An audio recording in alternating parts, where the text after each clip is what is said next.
You are listening to the Fairways and Fundraising podcast, powered by Golf Event Planning, discussing charity fundraising and successful golf outings, along with tips and tricks of the trade. Now here's your host, Larry Battaglia.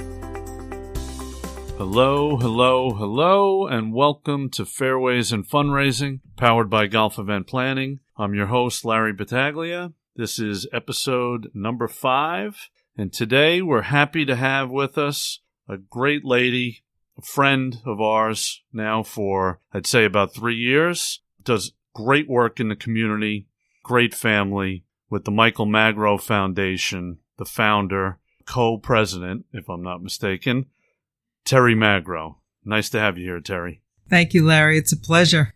Terrie, you and I met a few years ago when you wanted to start having an annual golf outing.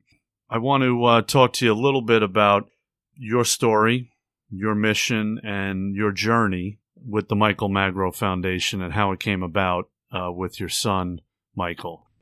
So the journey actually started in 2004 with no history of cancer and 2 very healthy boys. My son, Mark, who was 11 at the time, presented with a mass in his neck, and he was diagnosed with Hodgkin's lymphoma. So, as I coined the phrase, it came out of the clear blue sky. So Mark was in cancer treatment at NYU Winthrop's Cancer Center for Kids, and he was doing well through the treatment phase.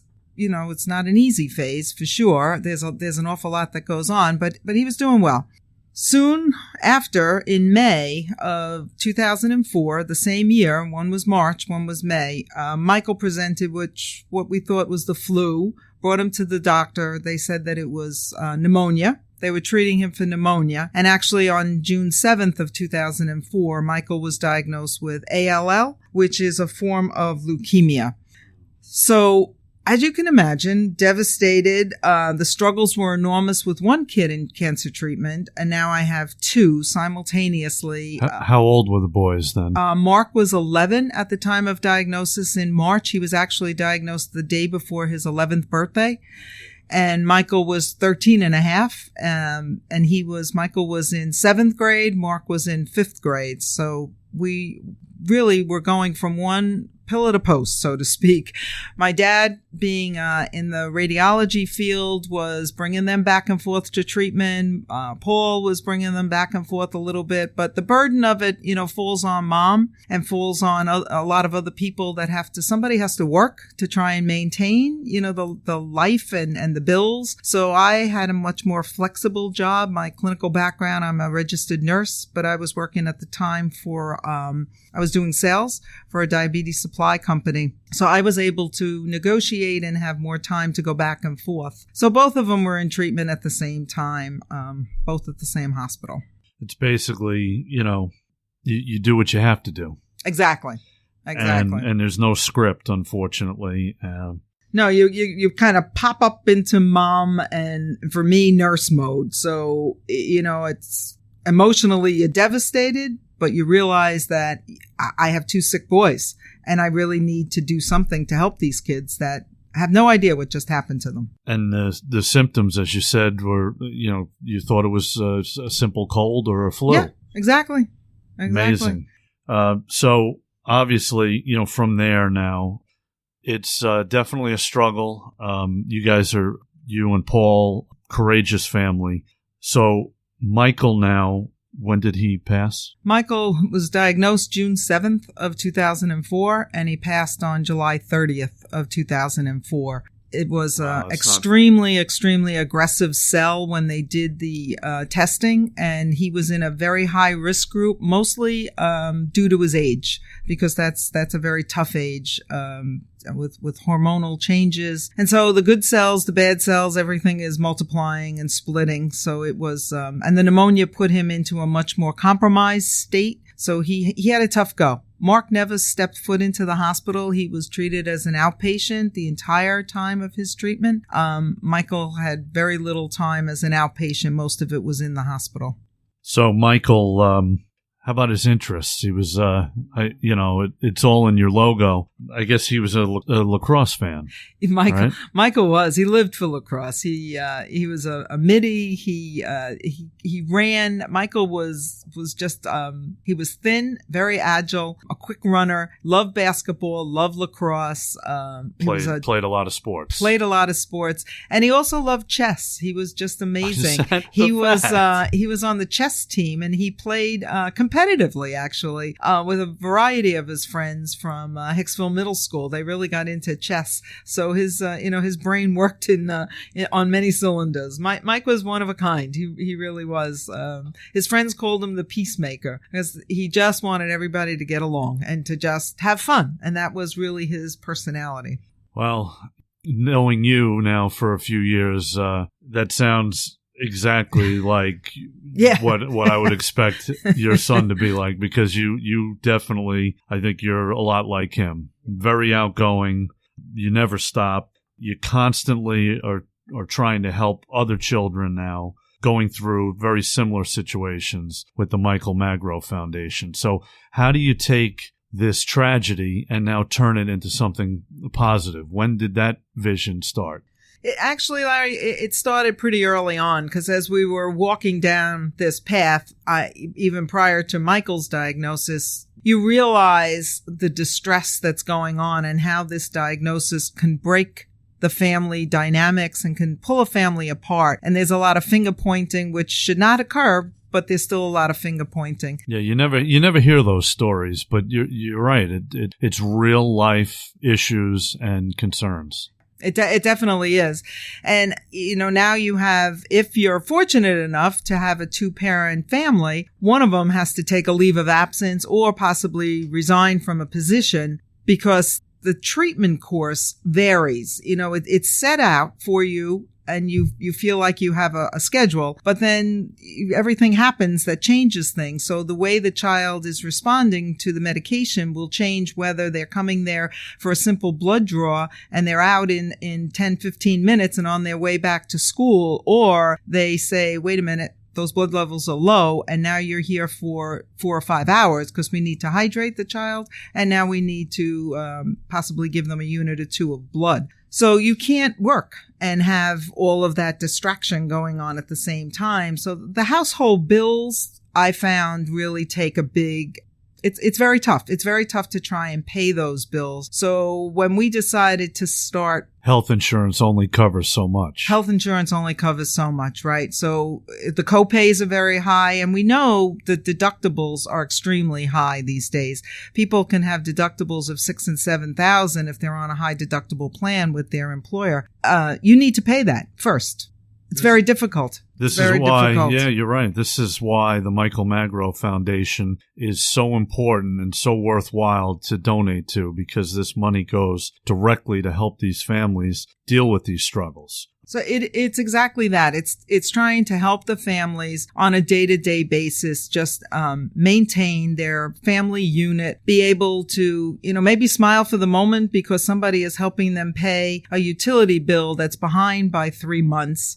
And the utility company is going to shut them down and, close off their gas, their electric. And it happens all the time. We get these frantic calls from the hospital a lot of times. My referrals come from the social workers, the nurses, the doctors, and they're like, Terrie, can you call the oil company, the electric company, and pay this bill immediately, because we're ready to send the child home and they're ready to shut off their electricity. Yeah, that's the last thing the family's thinking about. Exactly. So, we're right there to really help them. And from day one, we set ourselves up not to ever really ask for any financial background on the family, because, cancer in children should never be used in the same sentence. So here you have a diagnosis, and it's not up to me to judge if you make $25,000 or $250,000 a year. This diagnosis levels the playing field, and everyone is living at the level that they are living at. And now you lose an income, and you're in big trouble. So our whole thought was to just be able to let these people breathe and know that their cell phones aren't going to get cut off, We pay a lot of sometimes Uber cards, gas cards, Stop and Shop cards. One of our largest programs is a gift card program, and it's actually a Life Essentials is how we dubbed it, and that's to help pay pharmacy bills, to help pay co-pays, offset sometimes the payments that are due to the hospital that insurance is not covering. And then, of course, the utilities and the gas and the transportation. Since your inception in 2005, the Michael Magro Foundation has raised over $2 million for children with cancer and chronic pediatric illnesses. Where do these donations go, and how are they helping children and their families more specifically? So where the donations go to the families that are identified by the clinical staff at the hospitals that they're being treated at via the website, which is, such powerful tools that we have on social media and web today. We do receive an awful lot of calls from all over the United States from social workers and a lot from families direct. So when we receive those calls, we will then reach back out to the family and say, please share with me the hospital that your child is being treated at and the social worker's name. Confirm with the social worker, and then get a feel from them. And, I think one of the assets that I have is that I can speak to the clinical side of it with the social workers from your background and my background, and get a much clearer understanding of what is going on in that family.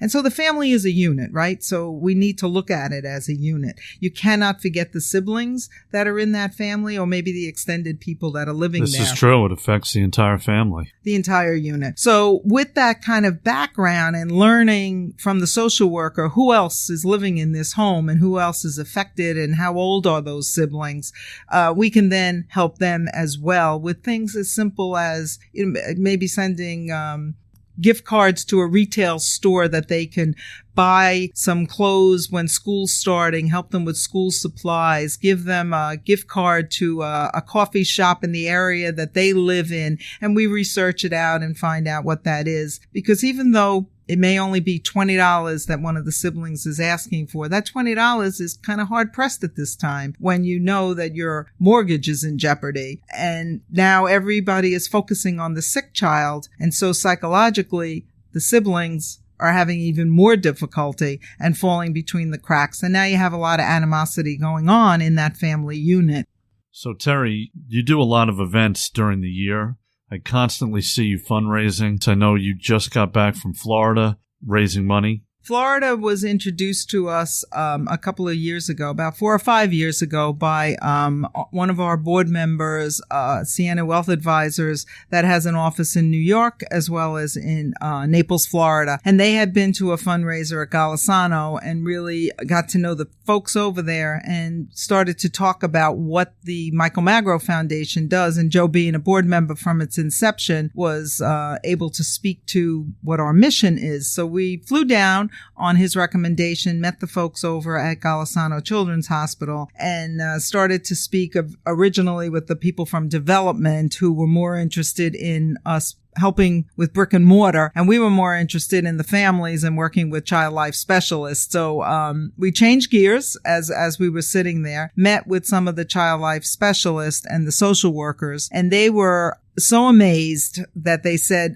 it's really hard to believe that somebody is finally getting it. It's the families that need the help. It's the children that need the help. It's the psychosocial support that's so needed. So we formulated a nice relationship with them. Child life specialists are medical professionals. They're actually master's prepared art therapists, music therapists that help through medical play to allow the children to understand what is going on, the procedures that are being done, the treatments that are happening. And it's not just for hematology oncology patients. It's not, that group is not the only group they take care of. You could be there for a fractured leg, but you're going for x-rays. You have to go to the operating room. You have all these things going on. The child is scared, and so are the parents. So these people help all of that.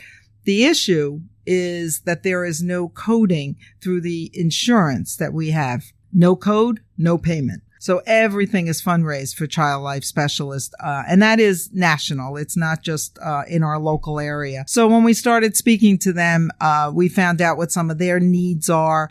We talked to them about our gift card program. We talked to them about helping the families offset some of their utility expenses, etc. So transportation, things of that nature. So we embraced them. One of the first things that they had called us for was a delivery of a refrigerator, because somebody's refrigerator had just stopped and they didn't have the $500 needed to buy a refrigerator. So they hooked us up with a distributor in Florida. We ordered it, got it delivered, and they were just ecstatic. So things like that. It's the little things that make the biggest difference in the world. You know, the beautiful surroundings and the buildings are wonderful, but when push comes to shove, I need a refrigerator, right? I need to put food in that refrigerator. I need to take care of my family. And so many families just feel so crippled at that point. They don't know what to do first. And believe me, I understand it. Paul and I walked the walk, and we didn't have a Michael Magro Foundation to help us. So that's really where we are. We do fundraising in Florida. We had just a small little fundraiser at a craft brewery and invited some of the community to learn a little bit more about us. And the community is very engaged in knowing that the money is going to the families, and 100% of it is going. We have very little cost to the foundation. We're, of course, lean and mean, you would say. Yes, lean and mean. Exactly. So we don't have a location that we're paying rent out of. We're an all volunteer board. Everybody that works with us is working on a volunteer basis. So the money is going right back to where it belongs, and that's to the cause, because we're very passionate about what we do and we want to be able to help those families.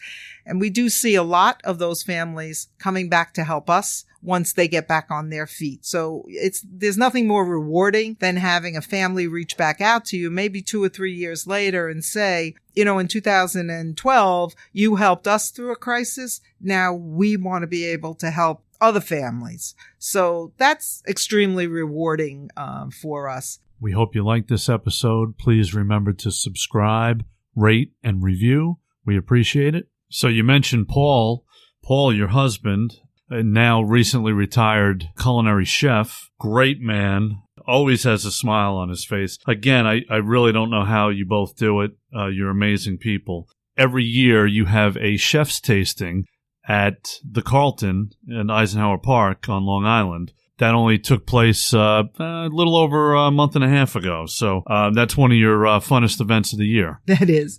That's really our signature event. It's called an Evening of Tasting and Giving. And Paul invites many of his chef friends. So we have about 25 to 30 restaurants, 10 to 12 bakeries, and all different vendors, beer, wine, spirits, lots of raffles. It's a great event. It brings in about 600 people in attendance. It's very much a networking type of event. It's not a sit down. I'm not a sit down speeches and that type of thing. It's really getting to know the board members, and the board members getting to know some of the new people that are attending. It's a lot of fun. But as you mentioned, that's one event. It is the largest one that we do. Largest fundraiser.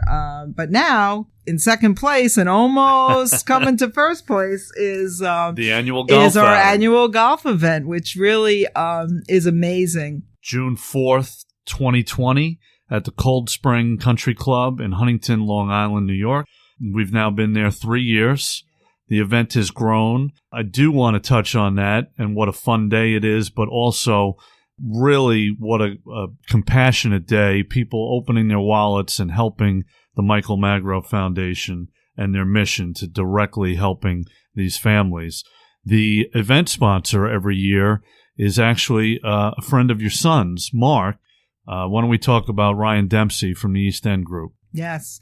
Ryan is an amazing young man. Mark and Ryan are both 26 years old. Ryan Dempsey started a company called East End Contracting, and he's in multiple states himself. He's really building an empire for himself, and he's extremely philanthropic. And gives back a lot. He truly embraced golf. I had tried golf a couple of times on my own, and that didn't work out so good. So we dropped golf, and then a board member of mine introduced me to Larry, and he said, just give it one more shot. So I said, okay, Larry, if you're here with me and you're holding my hand, I'll give it one more shot. And it was a phenomenal experience. They take all of the worry and all of the headaches out of the day, and it's extremely well run from the day you start, which the planning is 6-7 months in advance. So everything is done. It makes it a lot easier. And the day of the event runs like a Swiss watch because the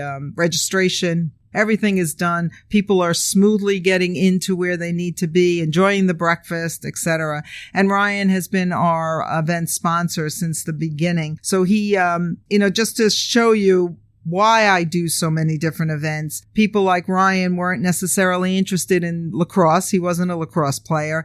Soccer wasn't his thing. The tasting he liked. But when golf came back into the picture, that is a passion of Ryan's. So he stepped that up. And as a result, now we have a lot of Ryan's contacts involved as sponsors and taking foursomes. So we have built it up to last year. We grossed $140,000 on the event, which was fantastic. That's awesome. And we have tons of fun and activities on the course. We have some tastings out there. And the guys from Chippo Golf do a little Chippo contest. What's your connection with them? So Brendan McCauley, who started Chippo, was friends with my neighbors that were a little bit older than Michael. Michael would have been 29 this year, and those guys are probably all in their 30s somewhere. So Brendan has often been at the tasting and has been, supportive of a lot of our other sporting events. And when we came back into the world of golf, he had contacted me to tell me that he had started Chippo and that he wanted to be a part of the golf event and have something out on the course, and donated Chippo games and been very, very involved. So my whole philosophy on running a nonprofit foundation is you need to really understand who your audience is and what people like to do. And I never say no. If they want to do an event or they want to try and get involved in something, I'm all ears to have them get involved and do something, because you never know what somebody's passion is. And then once you get them involved, they then are assets and ambassadors to the foundation to be able to get your message out and let people know of other events that you do. And so we have a board member that's a soccer player. That all started with Michael and Mark's babysitter, Amy and Michael Longo, Michael Longo and his brother went to college on a scholarship for soccer. And so they were very involved in soccer. So they came to us when we first started and they said, you know what, we want to run a soccer event for you. So now we engaged an entire group of people that I would never have had any contact with because they were in the world of soccer. We've been doing the soccer event now for 9 years. And you also have a car show you just did in August. Car show is really a lot of fun. The car show started, Paul, as Larry had mentioned, is a chef, and he also was a chef instructor for the last 26 years at Barry Tech BOCES. And the students, the other aspect that we like to do is get high school students involved for their community service. And they had told Paul that they wanted to do a car show. So they hosted the car show at Barry Tech BOCES in Westbury for about 6 or 7 years. And everybody in the school was involved. The culinary department was making the hamburgers and hot dogs. The kids from automotive and many other divisions within the school were doing the car wash, and the automotive kids were getting the cars there for the car show. That did come to a little bit of an end as a result of Paul retiring, but we moved it to Cold Spring Country Club, who graciously offered us some space in the parking lot in August. And a board member of mine engaged as the chairperson of that, Tom Galati, and Larry Ruisi, who co-chaired that particular event. And that has now escalated. So that's a lot of fun because now we have a lot of high-end, beautiful, exotic cars coming to the car show. So many great fundraising events. Depending on your interest, you can certainly get involved with the Michael Magro Foundation. How can others get involved helping? Volunteers? I know you have a lot of great people around you, the board members, the volunteers, but how can other people help? Anyone can help. Just reach out to me. You can email, go onto the website and contact me. We're always looking for, additional volunteers. But one of the biggest areas, that's very valuable to all nonprofits is if somebody wants to embrace a third party fundraiser and run something themselves. And we would then be the recipients of it, or possibly one or two other organizations could fold into that. So if you have a passion for pediatric cancer and you want to help some of these children, reach out. You may have a great idea. Maybe you're a football player and you want to embrace in some sort of fantasy football game or online type of thing. Anything. I'm always open to have people come in and help. And with that, run the event, because it is very, very time consuming, all of these events, but it's really a lot of fun. So this Monday, they have the Long Island Fight for Charity.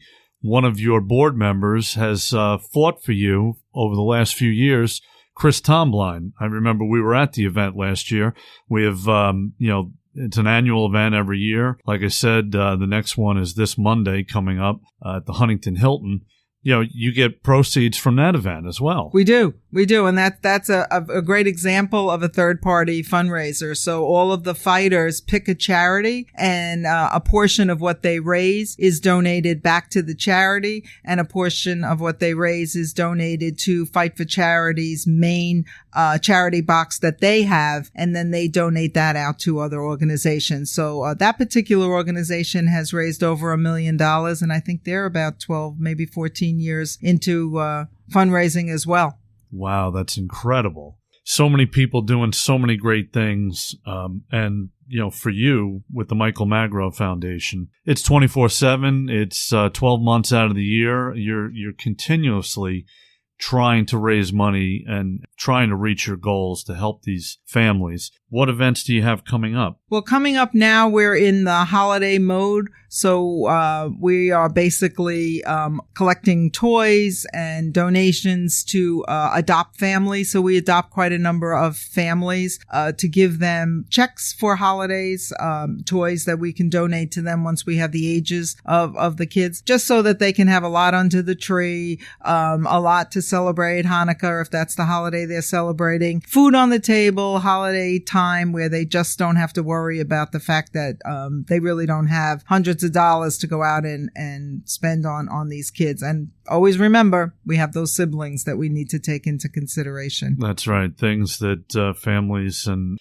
some of us would take for granted that others less fortunate can't provide. So now I'd like to start a little segment that we're going to call Gut Check. In life, we take things for granted. But in this situation, for the Michael Magro Foundation, for the children that you help, for a gut check situation, how many children under the age of 18 are diagnosed with cancer every year?